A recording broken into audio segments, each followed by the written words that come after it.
The Pet Milk Program with Fibber, McGee, and Molly.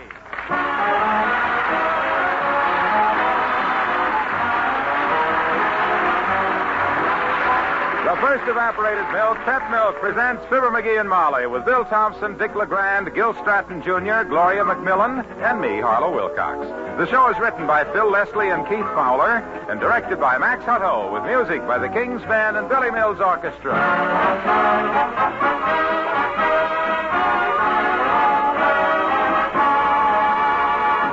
This commercial is for husbands only, especially you husbands who help with the family food shopping. When your wife isn't along to sort of keep an eye on you, I know it's a temptation to reach for this and that and not pay too much attention to the list she gave you. But please, fellas, whatever you do, don't forget the pet evaporated milk. You know what happens if there's no pet milk in the house? Well, there's none of that good milk gravy you like with your meat and potatoes. It's pet milk that makes that gravy so good. There's no cream pie for dessert either, because without pet milk, how's your wife going to make that wonderful kind of cream pie you like? And how about the baby? Don't you know that every day in every way your baby gets stronger and sturdier because of pet evaporated milk? Another thing, your coffee isn't going to taste half so good if there's no pet milk to put in it. I've only got a minute, or I'd tell you about dozens of ways your wife uses pet milk so you can enjoy every meal more. But take my word for it, will you, as man to man? And remember, when you do the family shopping, to be sure to take home some pet evaporated milk.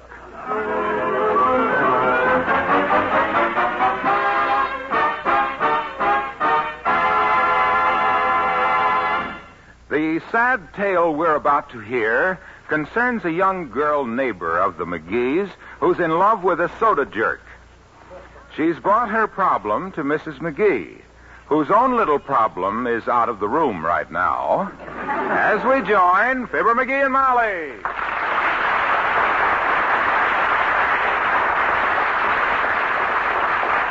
Now, you sit right here and tell me all about it, Deborah. I'll be glad to help if I can, dear. I'd kind of like a man's point of view on it, too, Mrs. McGee.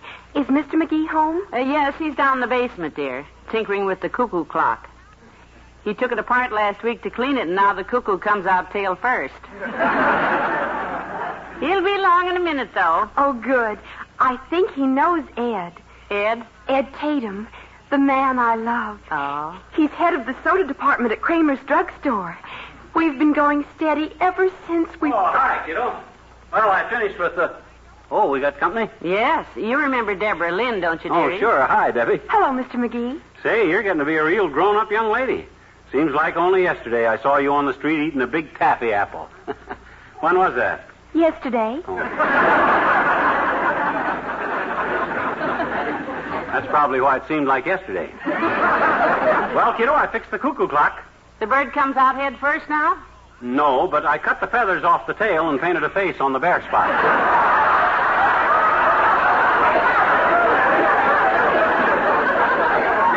Comes out that way. Must be very attractive. McGee, Deborah came over to discuss a personal problem with us. Oh? Yeah. It's about Ed Tatum, who works at Kramer's drugstore. I believe you know him. Oh, sure I do. As nice a kid as ever gave me raspberry ice cream when I asked for spataccio. What's Ed done? Nothing, and that's the trouble. We've been going steady, but he always seems so cold. My gosh, what boy wouldn't when he spends half the day with his head stuck in an ice cream freezer? I mean, he's indifferent. I'm crazy about Ed, and I'd like to be his wife if he'd asked me, but he never mentions the subject. Well, maybe it would help if you gave him a little hint. Yeah, that's an idea. Oh, boy. The hints Molly used to give me when we were going together. Now, lover, if it's all the same to you... I'll never forget the time I came to see her and she left every faucet in the house running so as it would sound like Niagara Falls. Dearie, if you don't... And another time we went on a picnic when she was hitting real hard that she'd like a ring on her finger, see? She brought along weenies, and every weenie was wearing a donut. McGee. And huh? That's enough of that. Okay. But them hints worked for you. They might work for Debbie here, too. Oh, I've tried hints, Mr. McGee, but they just roll off of Ed. I'm afraid he just doesn't love me. Oh, now don't you worry, Debbie. I'll bet you he does. The boy's probably just bashful. Sure he is. I watched that kid down at Kramer's, Debbie. That boy gets all red and flustered when a lady orders salad without dressing. If I only knew that was it. If I could be sure that he loves me, but is just too shy to say so. Well, there's one way to find out. I'll go down to Kramer's drugstore and ask him. Want me to? Oh, gee, Mr. McGee, would you? Sure. Oh, that's wonderful. I just don't know how to thank you. Okay, you wait here with Molly. Oh, but McGee, I'll now... go to the drugstore and be like Cupid, except a few years older and with more clothes on.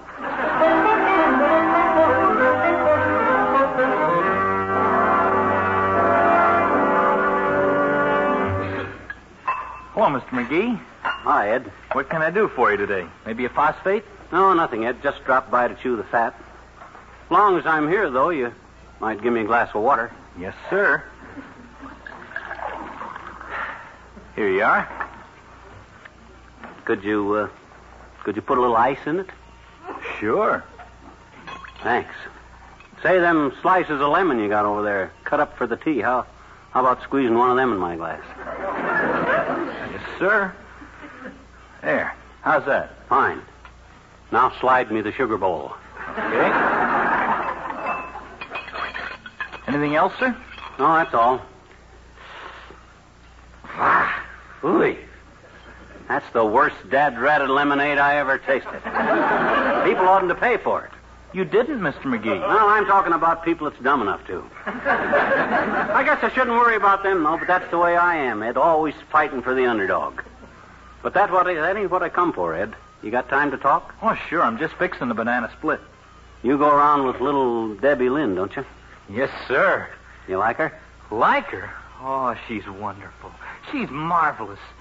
Debbie's the most beautiful, the most lovable... Hey, you better put that banana down. You're squeezing the insides out of it. Gee, I'm crazy about Debbie, Mr. McGee. Yeah? I think about her all the time. I see her face in every Sunday I dish up. That's why I get confused and serve people the wrong ice cream. Yeah, being in love can do that to a guy, I guess. Gets so he don't know his tutti from his fruity. That's what Debbie does to me, all right. Well, if you're so crazy about her, why don't you ask her to marry you?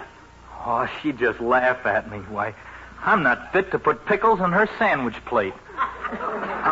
I'm not fit to touch the hem of her hamburger. I'm not fit to... No. Never mind the shop talk. I got news for you, Ed. Debbie loves you, too. She'd like to marry you. What? Yep. Why, how could she? I can't believe it. Look, Debbie's at our house right now. As soon as you get off work, why don't you come by there and pop the question at her? Oh, I will. Oh, boy, I'll be there. Okay, I'll see you when... Hey. What you doing with them chopped nuts? Chopped nuts? Uh-huh. Oh, I'm just putting them in the banana split bowl. That ain't a bowl, boy. That's your left ear. I'll see you later, Ed.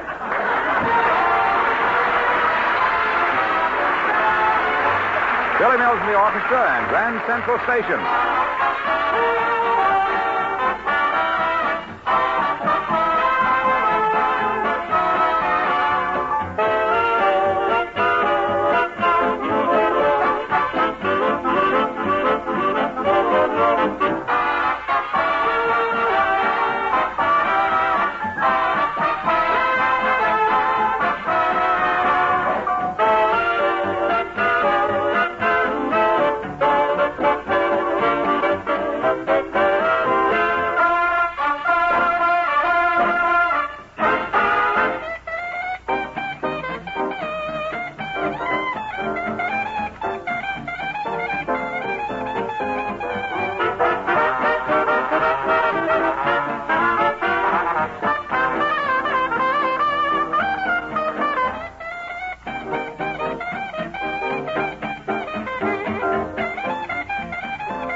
And it worked out just like I told you it would, Debbie. Ed's hopped up like a frog on a rock. He's coming over here right after work and propose. Oh, Mr. McGee, how wonderful. Good for you, dear. You've done a fine thing. Yep. Debbie's a lucky girl to get herself a husband like Ed. Because the kind of a fine, upstanding, sincere, sweet, thoughtful type husband I am, he is. Or will be. Oh, I know he will. Oh, I'm so happy. Hey, Molly, get up and let me have that big chair you're sitting in, will you? That walk to the drugstore kind of left me kind of pooped. My chair? Well, dearie, I'm trying to sort out some of your socks. Oh, come on. You're always up and down so much anyhow, waiting on me anyhow. It's a shame to waste the best chair in the house under you. Yes, I guess it is. All right, take the chair. Thanks. Hand me a cigar off the mantel there, Molly. I'd get it myself, but you're already on your feet, and as long as you're up... Come in. Well, hello there, Mr. Oldtimer. Hello there, kids. Hey, company. A friend of ours, Oldtimer, Debbie Lynn. This is him. I'm glad to know you, sir. Likewise, daughter. Hi, pretty name, Debbie. Think I knowed your mother. Was she a Beetle horse from Arkansas? No, Mother was a Barton. That's right, Jezebel Barton. Knowed her very well. She used to be a gun runner for the Confederate cavalry. No. My gosh, Debbie's mother wasn't even around in them days. Oh, this girl wasn't around either, Johnny. She was more of a square. I was saying to Bessie just today. Oh, Bessie, how is she these days? Oh, Bessie's fine, daughter. Sharp as a tack and just as flat-headed. We was down at Kramer's drugstore a while ago having a soda. Kramer's? At the soda fountain? Yep. Nice young fella waited on us there. Tall boy with a far-away look in his eye and one ear full of chopped nuts.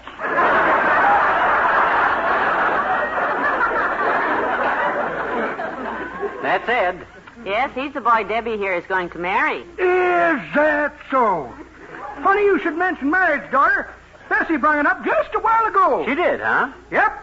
We were sitting there eating a double moon glow purple Stardust Sweethearts Deluxe Delight with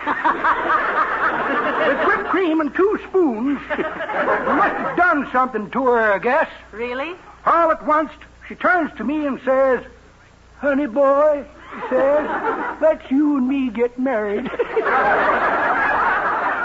Just like that, huh? I says, "Don't be silly, Bessie," I says. "Who in the world would marry us?" Oh, dear.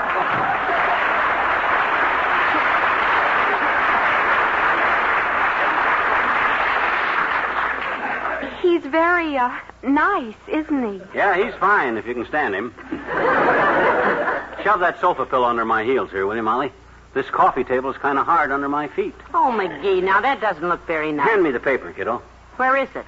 Where is it? Gee whiz, how should I know? It was wherever I left it when I went downtown. You're the housekeeper here, you know. I haven't seen it since breakfast when you were hiding behind it as usual. Does Mr. McGee always read the paper at the breakfast table, Mrs. McGee? Always. If I were asked to describe how my husband looks in the mornings, I'd say he has a broad white face with freckles that spell out taxes to be increased. Well, I bet when Ed wants his morning paper, Debbie will run all over the house like frantic looking for it. Well, I do want to be a good wife to him. Well, as soon as you're married, of course, Debbie, the first thing you got to do is let him know who's boss. Him. That way you'll all... Oh, just a minute, boss. Come in. Hello, Molly. Hi, pal. Come in, Mr. Wilcox. Hello, Hilo. I'd like you to meet our little friend, Deborah Lynn. Deborah, this is Mr. Wilcox. Happy to meet you, Mr. Wilcox. Well, I'm glad to know you, Miss Lynn. I've heard a lot about you from Ed down at Kramer's drugstore. Yeah, and I'm the guy that he brought the kids together, Junior. They're engaged practical. They will be soon. I'll bet Ed runs all the way here from work with his heart in his little hot hand. Ah, that's wonderful, Debbie. I can just picture your wedding day. What an exciting moment when the bride and groom come home for the first time to their little cottage. Oh. The happy young husband steps across the threshold. In his arms, he carries his radiant bride. Oh, sure. And in her arms, she carries a case of pet evaporated milk. Yikes. Gee, I thought a bride always carried a bouquet. Ah, not a clever bride like you, Debbie. You're bright enough to know that the greatest assurance of a happy married life is plenty of well-cooked food. Well. And the finest foods are those cooked with pet milk. After all, you couldn't cook a bouquet. You know, you got a point there, Junior. Why don't you put your hat back on it and go home?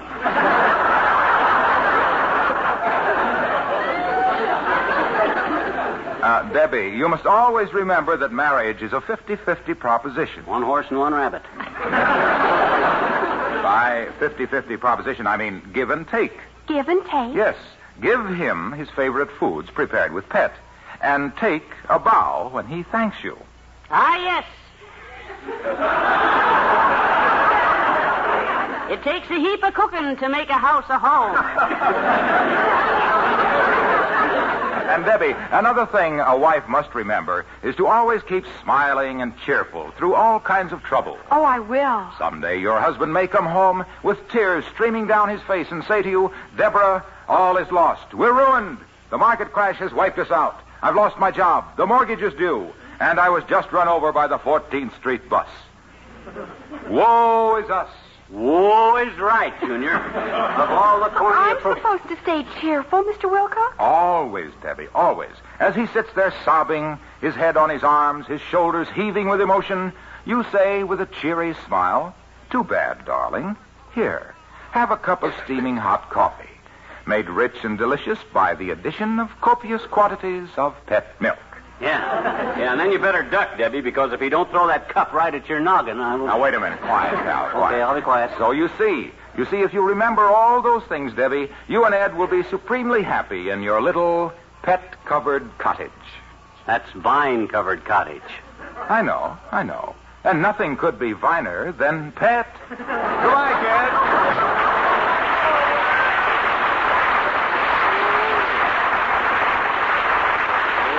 Brother, clear from left field. He seems to know a lot about marriage, Mrs. McGee. Has he been married long? No, Mr. Wilcox knows a lot of girls, Debbie, but so far he hasn't been able to make up his mind. Yeah, he reminds me of a guy I knew back in Peoria. I ever tell you about that, Molly, about Clyde Reeder's romance with the Slade twins, Ada and Ida? You never did. Well, sit down, kids, and I will. You see, Clyde Reeder couldn't decide whether he wanted Ada for his bride or Ida for his bride because Ada was beside her. You couldn't tell Ada from Ida. If Clyde glowed with pride at the lovely picture Ada made, it turned out to be Ida Slade instead of Ada Slade. Clyde tried and tried to divide Ada from Ida, but when he called Ida Ada, it dismayed her, and when he called Ada Ida, it annoyed her. I'd like to have saw that. Without being rude or crude, he even watched the way they chewed their food, but that didn't work because Ada chewed like Ida chewed. The more Clyde wooed, the more he'd brood about the life he'd lead. If he made Ida his bride, because might decide when the knot was tied that he should have pursued Ada because her Mrs. Reed instead of Ida. Yeah. I see. But Clyde paid no heed to the tears that flowed, for he knew if he stayed, his love would fade and never succeed. So he denied Ida and defied Ada and went to Nevada and married a Swede named Hilda McGillicuddy.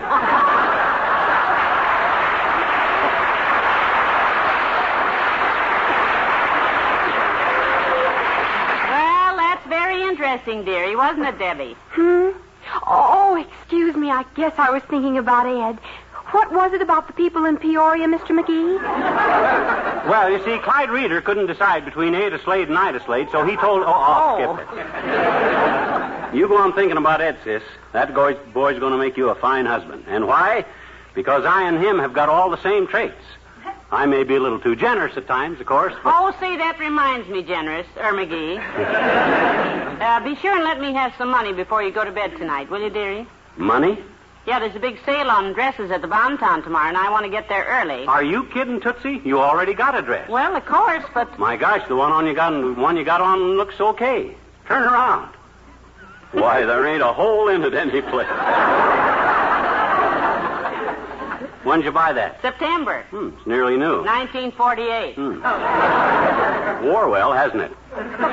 You see, Debbie, that's one of the things that a good husband expects his lucky wife not to do, buy too many clothes. But, gee, Mr. McGee, 4 years is a long time for a dress.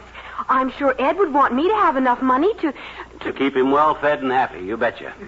The way to do that is to start yourself out on a budget. Yes, we started on a budget, Debbie. It showed us what it cost to live and how much we could save out of our paycheck each week. Only one thing was missing. What was that? A paycheck. I can show you the very budget book we started out with, sis. Got it right here in the hall closet. Oh, no, don't open that, McGee. Oh, relax, kiddo. I straightened this closet all out yesterday. Heavenly days, you did straighten it out. Yeah. You see, Debbie, all husbands like a place to keep their own stuff in. Private. I keep mine right here in the hall closet. Nice and neat. Yes, sir. Ah, and there's the old budget book. Right under this stack. Here, let me get it. Watch it now. There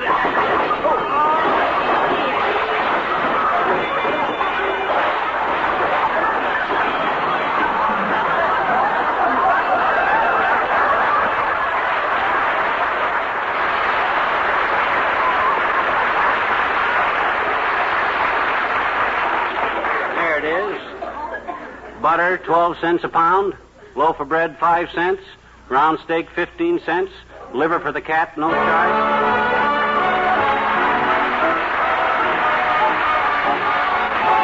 The King's Men and Slowpoke. You put her off her procrastinator. You're always late and lately you're getting later. Oh, I'm waiting. Oh, still waiting. You keep me waiting till it's getting aggravating. You're a slowpoke. I wait and worry, but you never seem to hurry. You're a slowpoke. Time means nothing to you. I wait, and then late again. 8 o'clock, 9 o'clock, 9:45. Why should I linger every time you snap your finger, you slowpoke?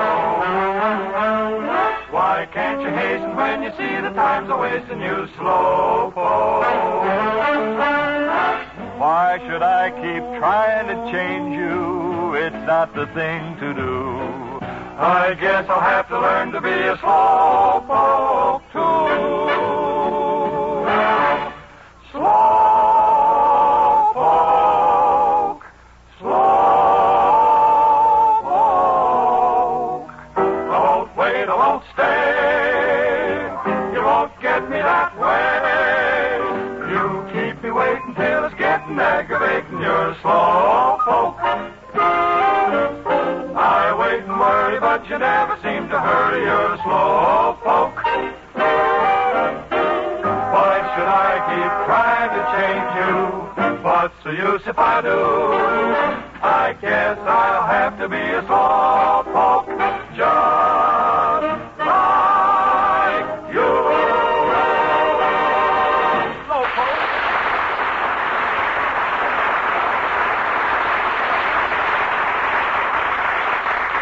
Put everything back in the closet okay, Molly? Get it all straight? Yes, master. Ah, this is a great life you're heading for, Debbie. You and Ed. Yes, sir. You kids will be happier than pigs in a puddle. Anything he wants to know about being a husband, I'll tell him. And where are you going? I think I'll go get a drink of water. My throat is dry. Oh, yeah. Just help yourself, dear. My, she's nervous. Yeah, I'm just excited. This is a pretty wonderful day in her life, Molly. And you know something? Yeah? Gives me a kind of a warm feeling to be the one that brings those two young lovers together. To know that I have been chose as the instrument of fate. Sort of a blunt instrument. Why, them kids will... Uh-oh, is this him? Is this Ed? No, looks like Ole. Come in. Oh, hello, Ole. Well, hello, Mrs. Hi, McGee. Hi, Ole. Stick around for the excitement, boy. Young Ed Tatum is on his way over here to propose any minute. Oh, is that so? Yeah. Well, I hope you two will be very happy to get him, McGee. Wait a minute. Who does he propose to? You, Mrs.? Oh, no, little Debbie Lynn, Ole. She's out in the kitchen. Himself here's playing Cupid. Sit down, Ole. Oh, I can't stay, Mrs. You see, my missus tell me to ask you what about the little party at our house. Party? Oh, that reminds me, Molly. Ole's wife told me to tell you that you're invited to a party at her house last night. Well, thank you very much. My goodness, Ole, this is the first I heard of it. Tell her I'm sorry. Well, that's too bad, Mrs. And for you, McGee, I give you some good advice. Advice? Don't mess around with other people's love lives. What you mean? Look, McGoose, there's only one word I know of that rhymes with Cupid. It starts with an S, and believe me, it ain't smart fella either. So long, Mrs. So long.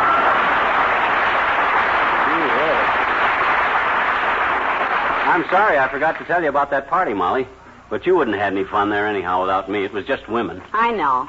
Debbie, don't look so distressed. That happens all the time, dear. I didn't mean to be listening in, Mrs. McGee, but, gee, I'd hate to miss a party just because my husband... Well, I hardly ever go anywhere without him anyhow. The most fun about being married is just being together, the two of you. Always. Sure it is. Oh, I know. If Ed'll just stay close to me. Like tonight. Now, McGee and I haven't anything planned at all, and I'm looking forward to just sitting here in front of the fire, popping some popcorn. Oh, not tonight, Tootsie. I can't pop popcorn tonight. I got to go bowling tonight. That was last night. I sat here all alone. Yeah, but we wound up in a tie, so we're going to bowl it off tonight. Yeah, I'm Doc Gamble versus... Oh. This is it, Debbie. This is him. Come in, Eddie. Hello, Eddie. Come in. Hello, Mrs. McGee. Mr. McGee. Ah, Debbie. Oh, Eddie. Oh, sure. She's been waiting for you, Eddie. Yeah, go on, boy. Do your stuff. Debbie, darling, I want you to be my wife. That's it. I will cherish you and protect you. That's the stuff. And I'll work my brains out. Oh, Eddie, I know you will. Will you be thoughtful and kind? And when I need things, will you let me buy them? And will you never leave me home alone, Eddie? Isn't that sweet, McGee? Yes. It's a far, far better thing I done than I've ever done before. Debbie, listen. This is a pledge, honey, a solemn vow. Yes, Eddie? I promise you from the bottom of my heart, I'll always do everything I possibly can to be the same exact kind of husband Mr. McGee is.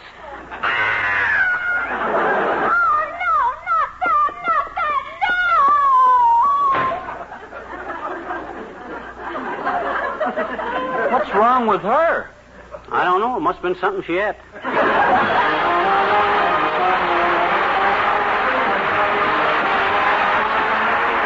Fibber and Molly return in a moment. You know, a woman spends half her life in the kitchen just to fix the kind of food her husband and youngsters like best. She's not thinking of herself, she's thinking of them. Well, now the pet milk people understand this, and to be helpful, on every tall can of pet evaporated milk, they print a husband-tested recipe right on the label. Every recipe on a pet milk label is first tried in homes like yours to be sure the result is pleasing to the family. And that's just one extra you get when you get pet evaporated milk. You also get extra richness because pet milk is good, sweet country milk concentrated to double richness by evaporation. You get extra convenience, too, because pet milk stays good and sweet in those handy sealed cans. So if you like, you can buy a month's supply at a time. Extra economy is another advantage, for pet milk costs less generally than any other form of whole milk. Yes, pet milk helps you fix the foods your family likes best and save money, too. So, next time you go to your grocer's, don't forget to get some pet evaporated milk. So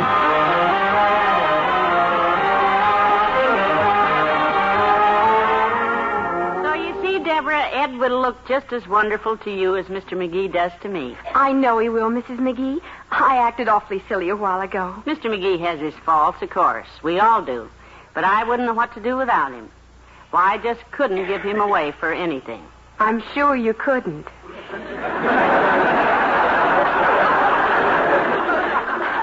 I know Ed and I will be so happy. He'll be so sweet and thoughtful and kind. The most wonderful husband in the world. Somebody call me? No, dearie. Oh, good night. Good night, all.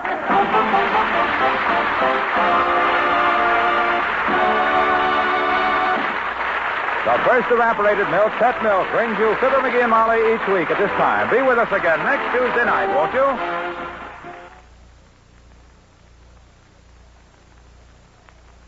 Mix a happy marriage with a lonely mother-in-law and a secret love, and you have the ingredients for the dramatic story of the week on Pet Milk's Mary Lee Taylor program next Saturday morning. Don't miss it.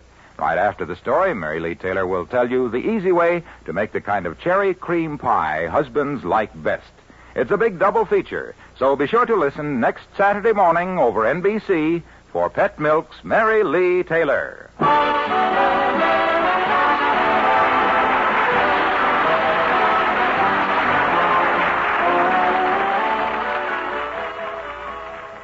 Now, enjoy the Eddie Cantor Show on NBC.